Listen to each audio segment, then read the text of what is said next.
Okay, so I gave my very first coat of Krylon Metallic Silver, and I gave it a very light coat. And distance from the spray can is pretty much about, I'm gonna say 18 inches. I went it from a distance because I didn't want to have it run. And basically it just went one time down, like that.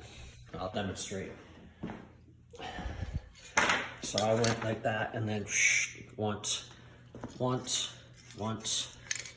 I hit the side once, then I flipped over the wheel and got the other side.